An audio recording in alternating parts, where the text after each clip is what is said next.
Have you ever heard something that felt like it was meant only for you? A sound so fleeting, it's gone before you can name it, but it stays humming somewhere deep inside. Hi, and welcome to the Lost and Found Chronicles, a series from Laid Back Stories podcast.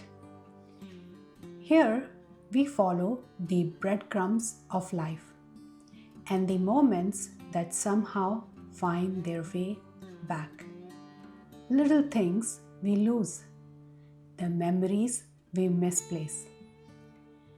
I'm your host, Pri, and every episode we will wander into stories that will make us pause, stories that will whisper, "You're not the only one who remembers." And today's story is the one that still gives me chills every time I tell it. It's about a sound, one that did not belong to any instrument, but to the wind itself. And it is called as the tone in the wind. Some places hold secrets, not written, not carved, but carried in the air itself. Along the rugged coastal cliff, there was once said to be a sound, not the cry of seagulls, not the crash of waves, but something else. A tone, flute-like, mournful, suspended in the wind. Locals called it the hill's voice. Children dared each other to climb the path at dusk. Fishermen listened before storms. Families heard it before farewells. Then one year it vanished, gone. But sometimes, even when they disappear, are not gone forever. One evening, a hiker named Elena stood at the same cliff, and the wind began to sing again. The sound was faint, almost like she was imagining.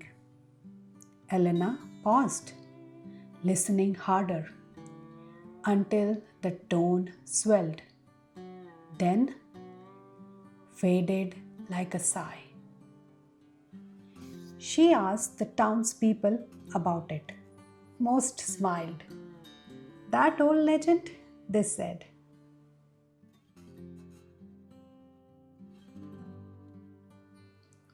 But one man remembered, Mr. Callahan.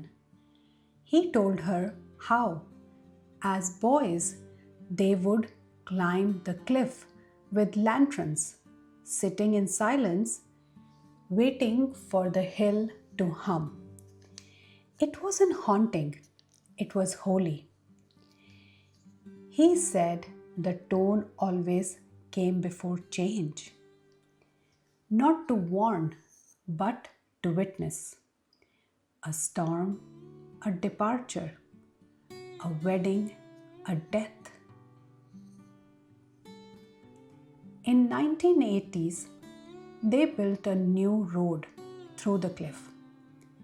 And when dust settled, the hill voice was gone. For decades, silence replaced wonder. Eleanor searched old archives.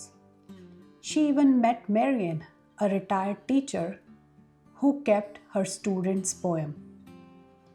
One of the poems mentioned about the hill's voice as, "It's not a song you hum, but the one you remember." when the wind finds your name, it sings you home. Some said the tone came before a shipwreck, others before their home caught fire. No one fed it, they actually honored it. Strange, right? Julie returned to the cliff night after night. Most evenings there was nothing, just the rush of ordinary wind. But sometimes, faintly, she thought she heard it, a vibration in the air, a note starting to burn. She tried to record it, but her device got only silence. The tone seemed existed for only ears and the heart, not for the machines. Maybe it belonged only to the heart willing to listen. The tone never predicted, it always stood as a witness. It appeared when lives shifted close by, at the edge of ending and the beginnings. Perhaps the hill wasn't speaking, perhaps it was listening,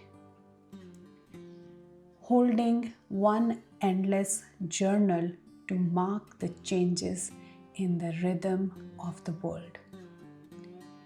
Elena thought about our noisy world. How quickly we scroll, how rarely we pause.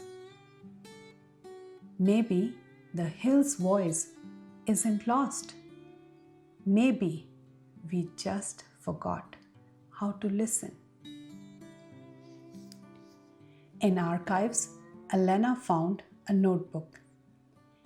It belonged to Mr. Thomas Callahan, father of Mr. Callahans. Every page described the tone, its rise, its fall, its connection to the memory. At the end, there was a final note. One day, the wind will stop singing, and that will be the sign we have forgotten to listen. Elena closed the book and smiled. Maybe the tone wasn't gone. Maybe it was waiting for someone patient enough to hear. Elena returned to the hill for one final time. Sky was copper and gold. She stood in the salt air, the cliff stretching out before her. For a long while, there was only silence, and then the tone, the hill's voice, fragile, fleeting, unmistakable. She did not try to capture it. She did not tell anyone. Some things aren't meant to be proven. They are meant to be experienced. As she left the cliff, she carried the sound with her. A memory, a lesson that wonders still exist. But it belongs to those who pause long enough to notice. Some sounds, some stories are never truly lost. They wait in the silence, in the wind, in memory, ready for someone willing to hear them again. Hope you enjoyed this episode. Thank you for listening till the end. If you like this episode, please like, comment, and subscribe to my channel and share with your family and friends. If you have a story of a connection that you lost and maybe found again, I would love to hear from you. Please share your stories with me at lostandfoundchronicles at gmail.com or find me on Instagram at Prelicious. If this story stayed with you, take a moment tonight. Step outside. Let the wind brush past your face, and maybe, just maybe, you will hear something calling too. I'm Pri, your storyteller, your listener, and your fellow collector of almost forgotten.